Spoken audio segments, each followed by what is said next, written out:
每一樣咧都係時代記憶嚟嘅。呢部單車攞去嗰啲博物館可以仲擺得㗎。不過咧就已經係個胎冇晒氣，就咁火爆添。啲咪街坊食堂，實用60平方米天台唔計嘅話，即是30平方米一場買啲雞仔餅啦。佢係呢一種咧薄嘅，就唔係厚嗰種雞仔餅嚟。呢一個28蚊。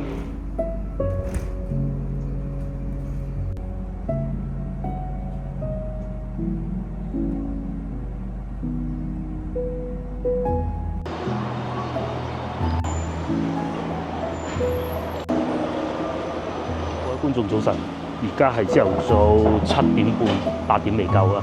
我所在位置龍津東路。既然喺廣州又有一樣好耐都未做過嘅事情啦，去食早餐啊！腸粉早餐，我會去前面嘅翼巷嗰度食早餐嘅。而家朝頭早呢個時間段，好多小朋友趕住返學中啊！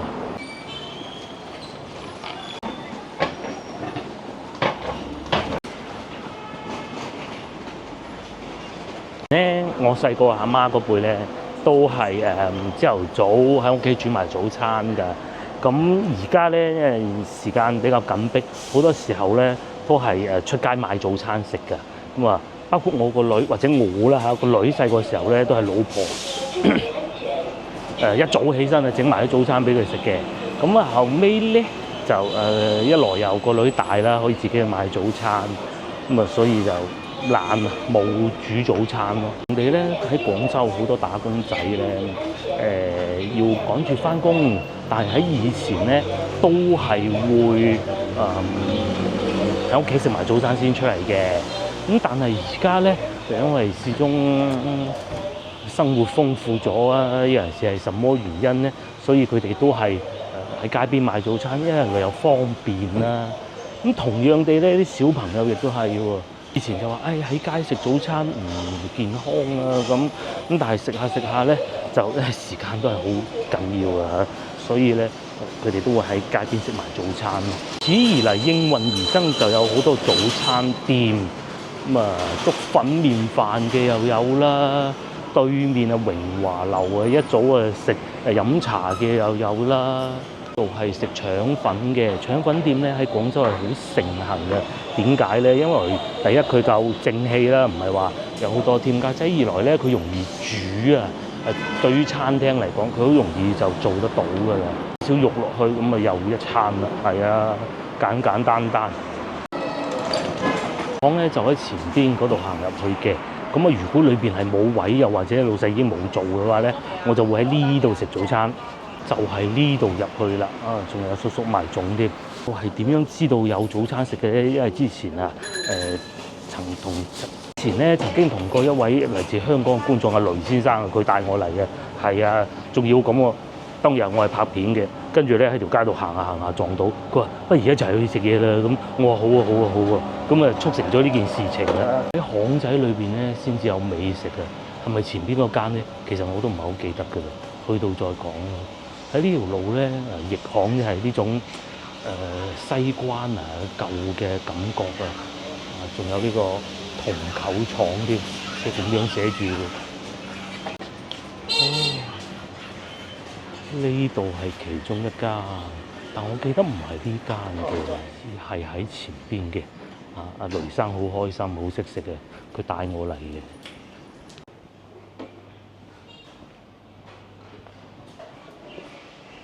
冇錯啦，就係呢度，完全正確，仲有位添。有咧就喺呢啲巷仔度嘅，你會經過坐喺度，見到啲街坊喺度踩單車返工啦，或者搞下衞生啦。咧大多數都係呢一種舊式嘅，不過佢已經翻新過嘅屋咯。有啲都未翻新過嘅。地下咧就係呢種青石磚。味道好唔好唔緊要啊，但係揾到咁嘅環境嘅咧，咁樣佢風味咧不多咯。其實前面仲有一間，就喺後邊煮緊啦。我要咗個蝦米腸粉8蚊，佢哋呢度係唔供應粥嘅，但係咧就有免費嘅白粥供應。不過咧就係我蝦米腸粉啦，唔好見鋪頭咁細，其實咧都做得幾正宗，而且擺得幾整齊添啊。要有葱啦，啲葱係煮之前落埋落去嘅。咁啊蝦米啊，即係或者肉料呢啲咧係要黏住喺上邊嘅，同埋咧佢哋啲油係用得好香嘅。咁點解要咁做咧？因為咧嗱一夾起咁啊等落口咯。冇啊，洗完碗咋？而家咧好少會食得到蝦米腸粉嘅。佢哋呢度咧咁嘅腸粉咧，米味唔算好濃好濃，但係咧勝在嗰啲油香味好濃啊！嗰啲油係好香嘅。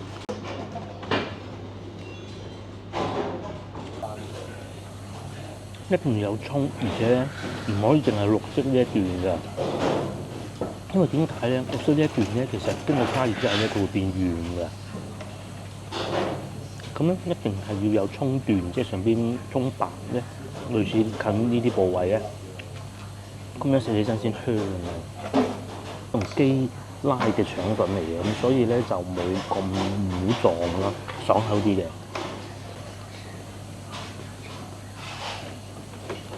翻到嚟呢啲巷仔咧，你可以見到面前呢種單車㗎。因為細個咧，阿爸有踩啲單車啊。呢部已經唔算係最大個轆，呢個應該係會唔會26寸咧？最大嗰啲應該係28寸嘅，應該係5羊牌。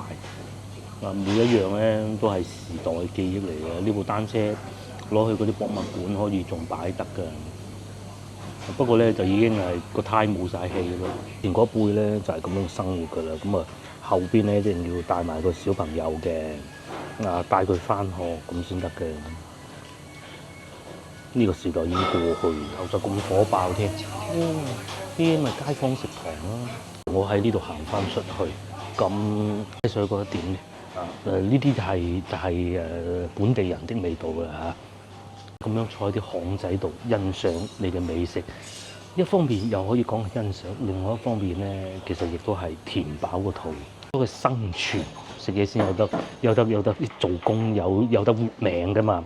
到而家咧就變成係生活，帶埋一嚿狗出嚟咁樣行下，咁啊即係又一日啦。叔叔就最開心呢個時候啦。需要大富大貴唔需要話揾好多錢，有5間屋收租，但係最緊要咧係有呢啲生活。我講，如果即使真係有5間屋收租咧，好多人咧都係想要呢種生活嘅啫。咁樣食個腸粉幾開心。呢啲巷仔兒時的味道就係咁噶啦。細個咧，阿爸阿媽咧都係咁樣帶住我去生活嘅啫。不過當時咧就唔係喺呢邊，喺北京路附近嘅。咧擁有一個咁樣嘅屋咧，亦都唔係話好貴嘅喎。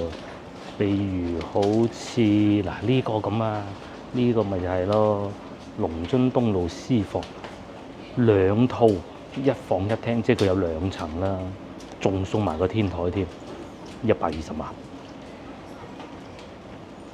淨係43平方米，實用60平方米。咁講明其實佢裏邊都唔係好大嘅。佢實用60平方米，天台唔計嘅話，即是30平方米一層咯。上邊呢個咁呢啲就唔係私房嚟㗎啦，即係唔係一棟樓嘅。又係龍津東路啦，37平方米，88萬。就冇小區管理嘅，但係可以揾得到兒時的味道咯。咁睇你點揀啦嚇。但係咧唔似屋苑嗰啲咁嘅喎，呢度一行落樓就買隻粽食先，又或者咧食個腸粉，同賣花嘅阿姨傾下偈，或者咧嚟榮華樓聽下曲，咁啊又一日啦。咁啊，如果想坐舒服啲就坐呢啲咯嚇。呢個金牌炸醬麵配陳皮綠豆沙13蚊陰公，佢呢個係標榜平㗎嚇，佢哋呢一家係小西關，又或者雲吞麵10蚊咋。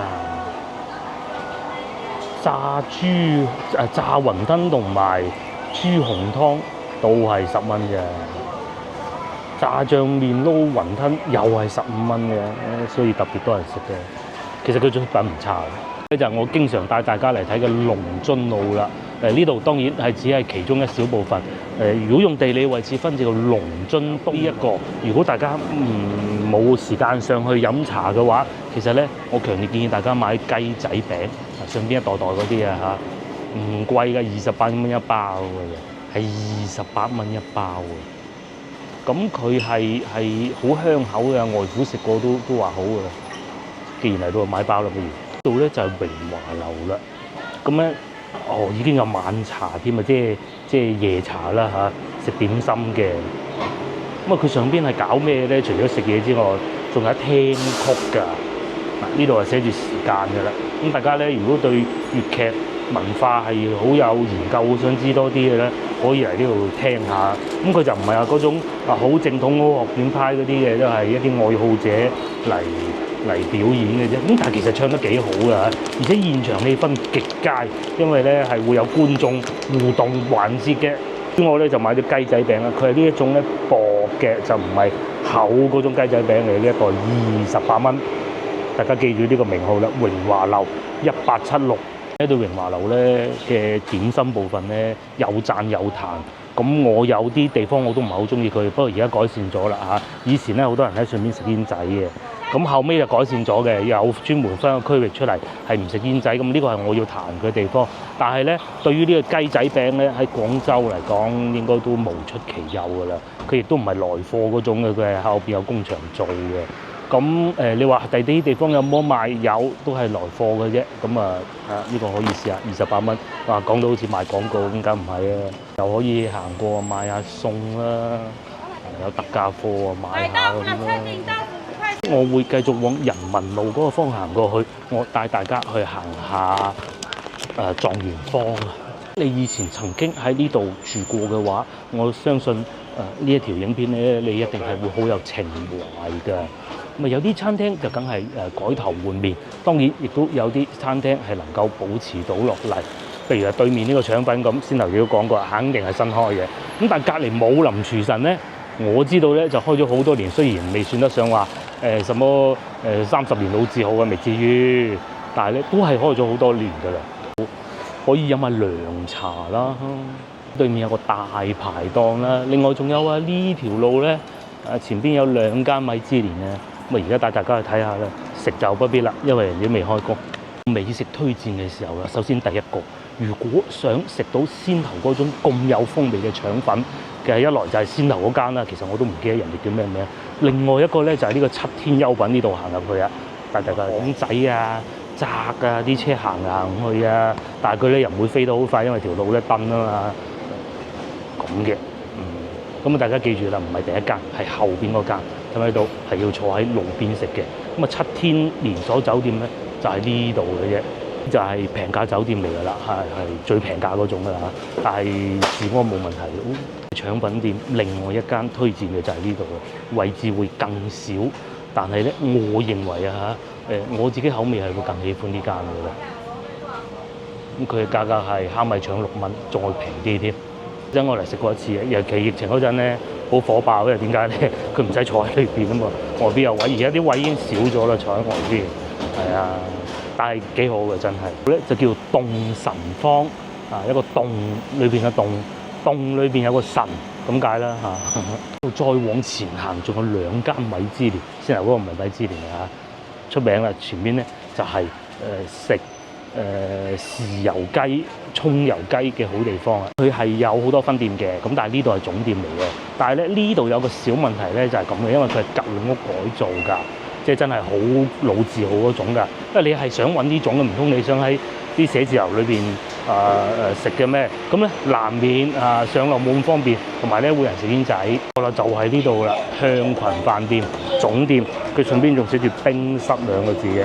係啊，咁大家睇下有幾多個米芝蓮牌啊？呢數之不盡啊！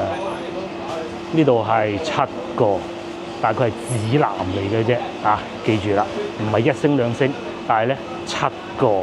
廣州咧能夠連續7年攞得到米芝蓮，你唔好理佢指南1星2星啦嚇。喺我手頭上嘅資料咧，就只有白天鵝同佢啦。咁仲有冇第二個咧？據我所知係冇嘅。如果知道有嘅觀眾請話我知啦嚇。7年 OK， 而且咧大家都知道米芝蓮呢樣嘢咧，佢可能你旗下會有12間分店，但係佢咧淨係會俾你其中1間分店咁解嘅啫。嚟到呢度又俾一個推薦大家，呢度係食咩嘅咧？呢度咧食鹹煎餅嘅。咁我冇辦法肯定佢係咪一間總店啊？佢另外一個分店咧喺又係龍津路啊，龍津路尾。咁但係呢度坐得舒服好多嘅。不過有個小問題咧，就係8點半先開門。其實咧，我係想食一個及第粥，再加個鹹煎餅嘅德昌鹹煎餅，6蚊一個。另外，大家切記鹹煎餅一定係要早上先好食嘅，唔係晏晝唔好食，係早上更好食。咁可惜冇辦法啦，而家8點半都未夠，咁只能留待下次，又或者各位觀眾幫我食啦。但係記住呢度食粥同埋鹹煎餅，就叫做五斬記，1950年做到依家㗎啦。咁啊有嗱艇仔粥啦、腸粉啦，咁啊幾乎咧大部分嘅廣州小食啊、名小食咧，呢度都可以揾得到。嚟咗上下九之後咧，我認為啊最好係呢間，佢除咗冇雙皮奶以外，就係冇雙皮奶，其他都齊晒。之前有觀眾問啊，係咪而家冇人再去阿琴包點㗎啦？睇下邊間咯，好似呢啲咁好火爆。不過咧，據我所知啊，佢哋唔係自營嘅，好多都係連鎖式嘅，所以開得好快啊，擴張得好快嘅。咁啊，同樣地，好多人咧早餐都係咁樣解決嘅啫。咁啊，有啲外地人啦，咁啊可能買杯豆漿啊，咁簡簡單單食飽咗，咁啊做工㗎啦嘛。仲有呢個咁啊，話説係咁嘅，有朋友咧就睇見我上次嗰集影片喺香港嘅影片咧，講醉瓊樓呢度啦。咁啊，元光孝路老字號華哥師廚，啱啱好即係預咗醉瓊樓個醉字啊！原來喺呢度嘅搬咗過嚟。咁啊嗱，已經有3塊牌啊，大家睇唔睇到？據說佢姐姐煲係好好嘅。咁仲有姐姐通菜，據說係畫面感十足，咁啊可以一試啊。咁啊，即使咧呢間唔得嘅，隔離呢個其實都可以嘅。德記恩寧路雞煲。據說都唔錯，恩寧路有好多餐廳係搬咗過嚟呢邊，甚至乎即直往前行都仲有一間，但唔記得咗人哋叫咩名啦。條街好多美食㗎，收埋埋，所以咧其實成條龍津路咧係隱藏咗好多美食嘅。我哋翻到嚟廣州，最出名嗰個美食可能係西華路啦，上九路、下九路啦。又或者係北京路都有啲嘅，但其實咧最隱世喺海珠區以外咧，即係越秀荔灣呢邊咧，我認為龍津路係唔可以錯過。咁啊，而且你仲可以揾得到餐廳啦，一啲好好嘅餐廳啦，廣州酒家半溪嗰啲都有嘅。講完啦，咁我哋咧就繼續往前行，我哋去狀元坊行下。面前呢度就係人民路，咁啊狀元坊咧就位於人民路嘅接近人民南嗰個方向，即係好多騎樓。我之前講過話，阿英女王嚟到廣州，專門都話要去人民路睇下嗰度咧，就係嗰度啦。咁咧，龍津東路同埋人民路係有交界處嘅，就係面前呢度啦。咁我哋咧會一路往南行，冇錯，嗰邊係往南。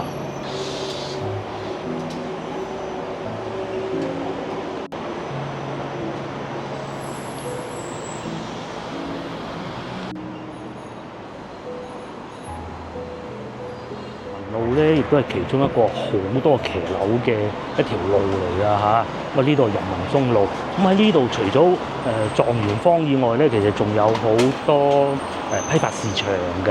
龍津路咧又截然不同喎，龍津路幾乎冇乜批發市場。我講幾乎啊，光復北路會有少量但不多，但係人民路就數之不盡啦。我唔想數啊，賣衫㗎啦，賣眼鏡㗎啦，賣鞋㗎啦，眼鏡維修好多都有啦嚇，有醫院啦。因為點解咧？呢度就係以前廣州嘅核心地嚟㗎。咁啊，除咗北京路以外咧，最繁華嘅路段咧就係人民路。咁佢亦都會接壤到過到去下九路，喺前邊往右轉係嘅啦。又或者係長壽東路，又喺前邊往右轉係嘅。至於狀元坊，大家有咩記憶咧？又或者有冇觀眾唔知乜嘢係狀元坊？狀元坊咧就係我哋細個嗰個年代啊，就係上兩集咧咪話過帶大家去流行前線啊，中華廣場嗰一集裏邊咧曾經提及過嘅。咁啊，當時我哋要去邊度買下啲文具啊，買下啲明星嗰啲海報啊，諸如此類啦嚇。咁其實就係狀元坊嘅啫。每到週末咧，超級多人。一去到放假咧，即係暑假寒假咧，係日日都係咁多人嘅。咁啊，但係後來咧，因為嗰度消防設施咧不足啊，因為嗰啲疏散口又唔夠咧，所以基於呢個安全嘅問題啦，咁就冇咗啦嚇。喺事實上都要升級改造嘅，長期都仲係嗰種咁低端嘅鋪頭係唔得嘅。咁啊，我哋過對面馬路啦，哇！一早已經塞車。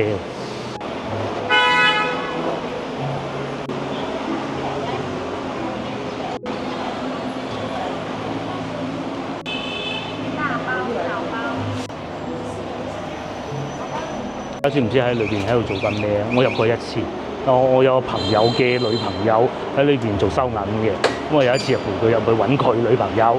咁啊，我見到係咩咧？嗰啲當時我哋仲好細個啊，見到咧小朋友喺度吊針啊，即係佢唔舒服，小朋友梗係多病噶嘛。咁咧佢剔咗一個好大嘅我哋細個會叫做天棚啊，又或者係差唔多咁上下嘅地方啦嚇，一個中庭咁嘅地方啦，就喺度吊針，全部坐晒喺度嘅。咁啊，因為一個小朋友嚟咧，就唔會嚟一個小朋友嚟咁，起碼阿爸阿媽有啲過分啲，仲會有阿爺阿嫲添。咁啊，至於阿婆阿公嚟就應該唔會嘅。咁你起碼坐低3個人咁先留嗰啲阿爸阿媽，阿爸尤其坐咗嚟食翻支煙仔睇提神，咁梗係啦。琴晚吊針一路吊到依家喎，都幾辛苦嘅。正前方咧就有好多眼鏡鋪，咁有觀眾話：之前點解見我啲影片好多鋪頭未開門？梗係未開門，而家8:21，梗係未開門嘅。咁當然啦，有啲係因為經營不善所以唔開，但係呢度唔係咯，嗬，呢度係經營好善嘅，生意非常之好嘅嚇。由正前方過去咧，長壽東路，咁嗰度咧又有其中一間好出名食炸醬麵又或者係伊麵嘅鋪頭啦。不過而家太塞車啦，就叫堅記。咁喺呢度行過去5-6分鐘都就到㗎啦。大家睇唔睇到對面有兩位？嗰兩個唔係警察先生嚟嘅，佢係協管人員。即係街道或者係市政府請到翻嚟，咁佢哋喺度做緊咩咧？因為咧有好多人開電動自行車，但唔守規矩啊！咁佢咧就只能喺度警示，就話吹雞，即係阿球證吹雞嗰種咧，嚟警示佢你唔可以咁樣做啦。咁佢係冇執法權㗎，咁啊都係甚至乎你話用隔靴搔癢都不為過啦，但係叫做有人睇下咁咯。咁啊有啲佢違規佢都冇辦法㗎，好似呢啲咁樣係，咁但係好努力地生活着，咁啊只能係咁啦。我都想做人工智能啊、生物科技啊，咁但係事實上係並不可能㗎嘛。咁當然廉價勞動力就肯定係可能要送下貨啊，咁而事實上咧佢嘅收入都頗豐嘅嚇。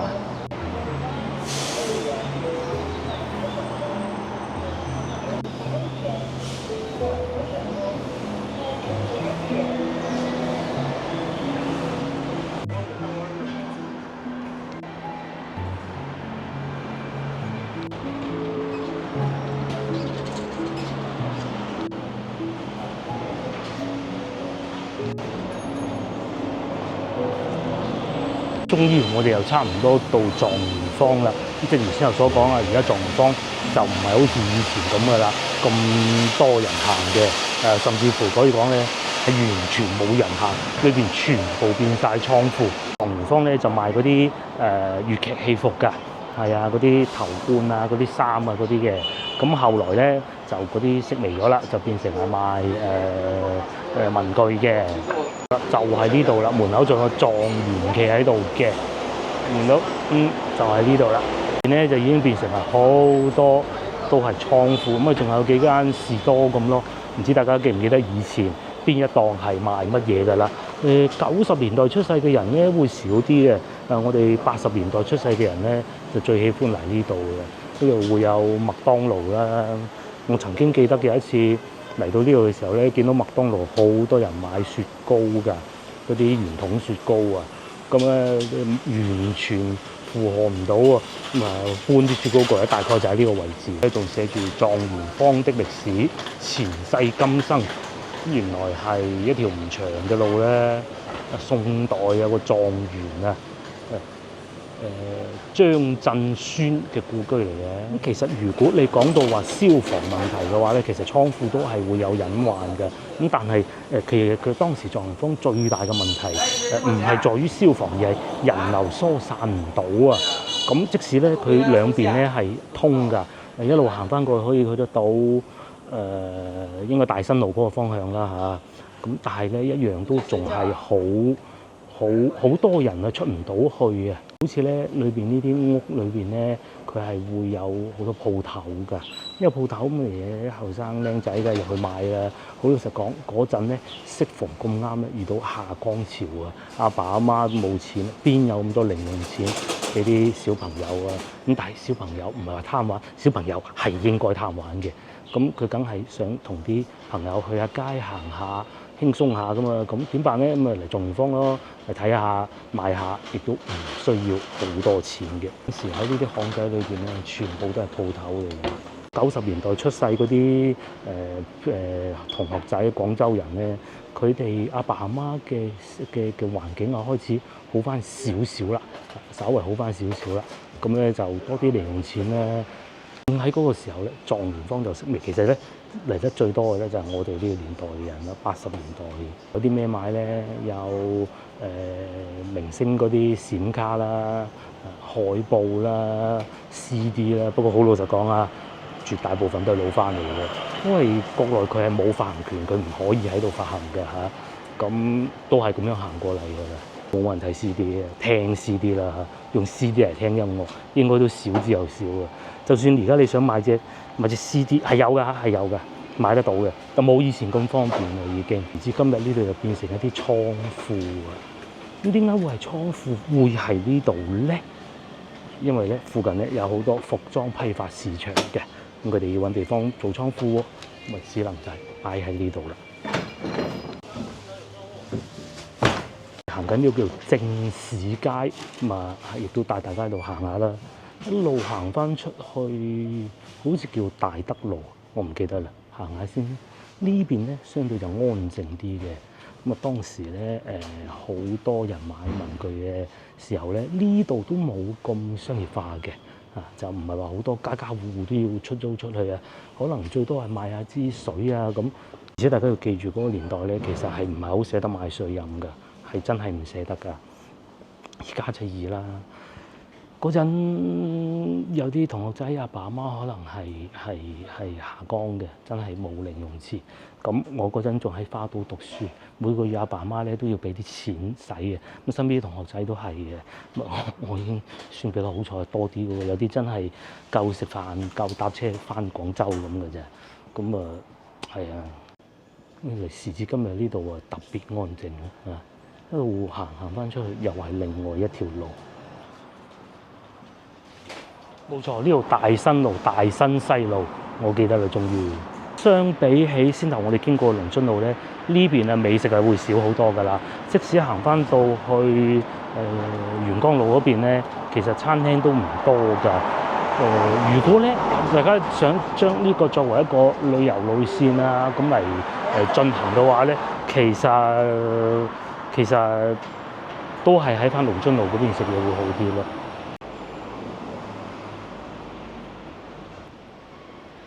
你行翻升平街過翻去人民路，咁啊呢度咧，除咗嗰啲屋啊，除咗先頭所講話倉庫以外咧，其實好多咧都租咗俾外地人啊、外省人噶啦，有本地人繼續喺度住，但不多啊。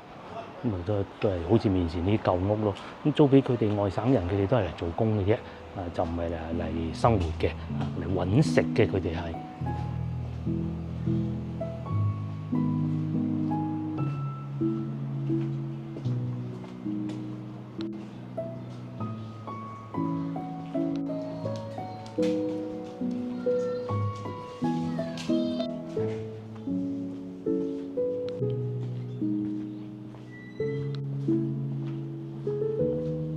就係一個好印證咗咧廣州喺度前進緊嘅一個地方嚟㗎。咁以前咧，我哋喺呢度咧係有好多記憶，因為咧唔係淨係嚟買嘢嘅，你可能會約埋啲朋友咁啊嚟呢度行下食下咁。但係正如先頭所講，真係冇錢。我記得喺前邊應該多美麗快餐店啊，咁嗰度賣炸雞啊，賣飲品嘅。但係咧冇錢，咁但係你有地方坐喎。咁點辦咧？時間就大把啦，唔似而家啲小朋友咁多課外活動啊，又話去補習班啊，冇嘅。咁點咧？一杯汽水，幾個人坐住喺度，咁樣就坐一日㗎啦。有時候咧情況好啲咧，就一人一杯。咁但係咧一杯咧飲好耐嘅。以前開心定係而家開心咧？冇得咁講嘅。以前係想達到今日咁嘅生活嘅。但係咧，同樣你亦都係失去咗好多咯。就係譬如話一啲回憶啦，咁啊狀元坊就係可以揾翻回憶嘅地方。以前已經完全唔同晒啦，呢啲咪就叫做物是人非咯。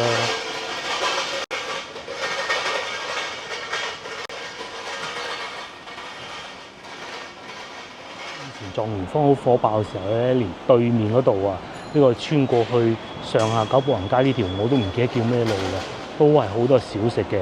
咁當然都係以平價著稱嘅。咁甚至乎咧有啲鋪頭咧，因為嗰陣啊好中意睇嗰啲TVB 劇集咧，去食日本菜、日式料理啊嘛。咁有啲阿姨咧就自己整啲攞個紫菜包啲壽司咁樣手卷咁樣出嚟賣嘅咯。就係咁嘅年代嚟㗎啦。咁當然其實而家都有嘅，但係就比之以前少咗好多。咩路咧？其實我都唔記得啦嚇。即係我講後邊細有架車出嚟呢條路嘅。咁佢都係好窄嘅。以前咧就賣小食啦，依家咧就應該都係賣早餐俾嗰啲打工做服裝批發嗰啲人咯。於呢邊咧，我少啲印象啦。當時咧，我就冇咁爛癮嘅，都係陪啲同學仔，初中中專嗰啲同學仔嚟呢度行下消遣下嘅啫。買下啲老番遊戲翻去玩啊咁嗰啲咯。哦，我知呢度邊度啦，光復南路。鏡頭正前方咧就係文化公園啦。咁呢度咧就好好生意嘅，而家未開始開始旺嘅啫嚇。一到大概過多2-3個鐘咧，全部擺到滿嘅。咁條路咧就好難行嘅。啲人咧賣衫啊，因為佢哋咧要出貨要運轉㗎，如果唔係咧賺唔到錢㗎。咁去到疫情嗰陣咧都係啊。因為啦，譬如話你賣百貨咁嗰個膠盤賣唔晒，咪下個季度繼續賣咯，唔會過時噶嘛。但係衫唔同啦，尤其你做咗出嚟咧賣唔到咧，只能斷碼咁樣賣，咁啊真係賺唔到錢㗎啦。好似呢啲潮流嘅嘢，我唔識啦，但係咧一過咗時咧，靚仔唔買㗎啦嘛。呢度就係光復南路啦。原來咁咯喎，咁啊仲有咧光復南咧，一路往北行咧，其實係可以去到西華路，咁不過當然有啲遠啦嚇，好多係變咗賣衫嘅。疫情嗰陣都係照賣嘅，只不過交貨就變咗出嚟外邊呢啲路嘅咯。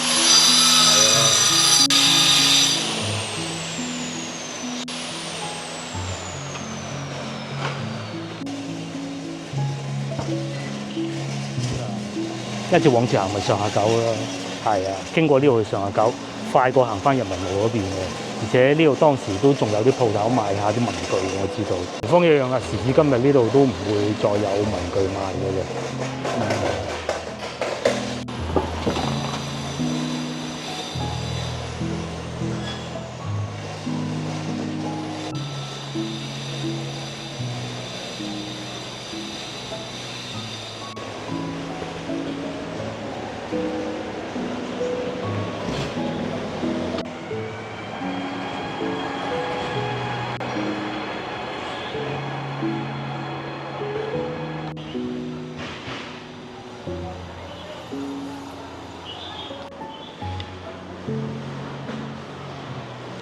光復路咧個名得嚟，大家知唔知點解嘅？咁其實好簡單嘅啫。就係光復我哋大漢河山咁解。同咧北京路隔離以前嗰度叫永漢路咧，係有異曲同工之妙㗎嚇。咁啊，其實以前咧光復路咧唔係叫光復路嘅，冇記錯應該係第八浦路嚇，因為咧大家聽講過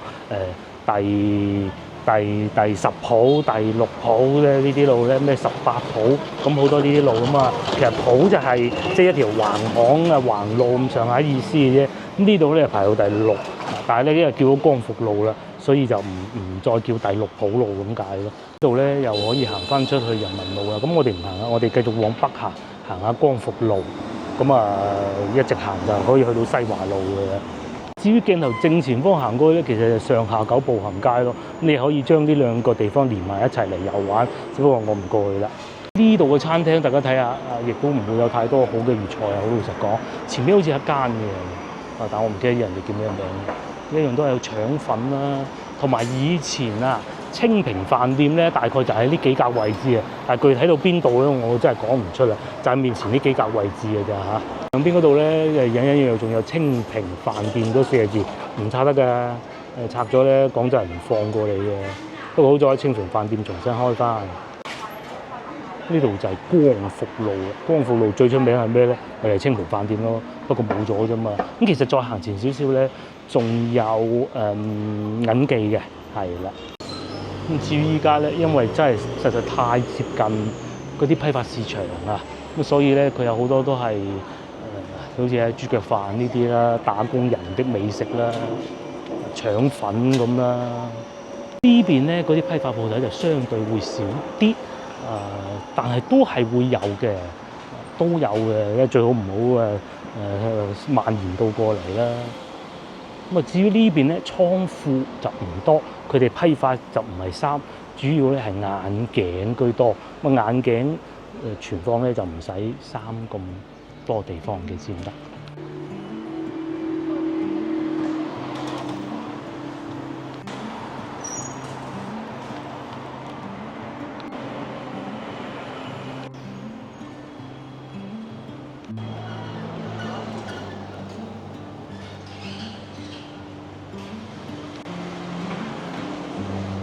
呢間銀記，如果咧識食咧，應該係呢間銀記，因為點解咧？上下九嗰間咧就商業化啲嘅，即係遊客區啲嘅。咁咧呢間咧就再光猛啲嘅，呢就光復中裏邊嘅銀記啊，幾光猛幾多人喎！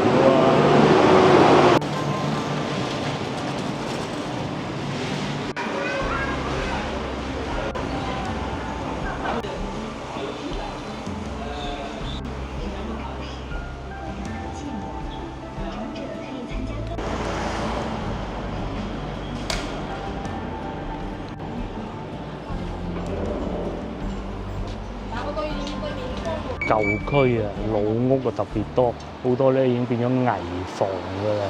對面呢度仲拆咗添，之前好似未拆嘅時候，我經過嘅，而家係拆埋添啦。又或者係旁邊呢一間咁，哇，仲着住燈㗎喎，有人住竟然唔知啊！鏡頭正前方一路行過去咧，就係先由我所講人民路嗰個方向啊。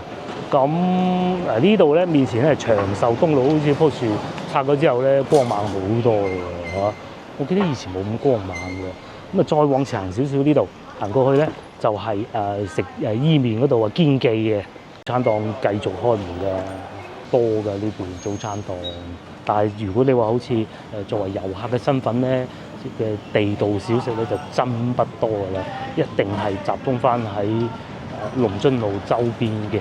呢個時間咧，嗰啲街坊飲完茶啊，孫啊翻晒學啦，咁啊開始賣餸啦。呢個咧就係我哋嘅一天。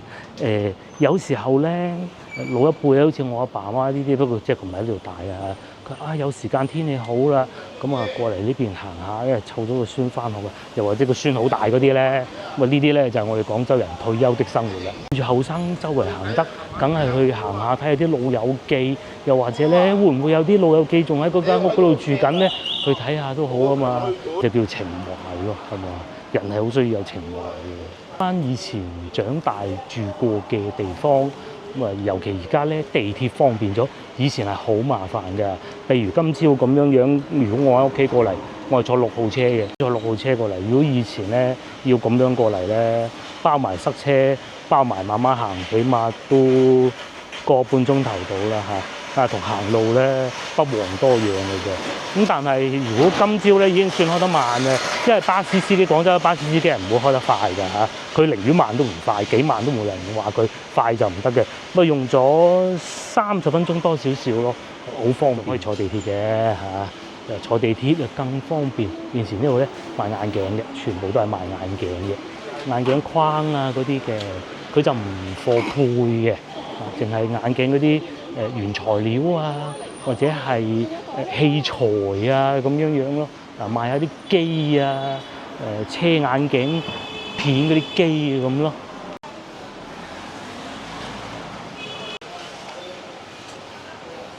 今集影片先到呢度為止啦。咁至於嗰個雞仔餅咧，我唔試啊，冇理由買俾阿外父，跟住自己開咗佢食一件，跟住封翻埋佢，封得好仲好喎，封唔好咁啊好睇啦。又或者封得好你都弊啦，外父你食過嘅，咁我咪死。大家有機會自己去買嚇。今晚攞到翻屋企，老婆話梗係開嚟食啦。又或者咧，佢係嗰種等我一擰轉面佢就開咗啦咁，我食一件俾大家睇下啦嚇。下集見，拜拜！幫我 share 我影片俾你朋友，同埋幫我點個 like 嘅，拜拜。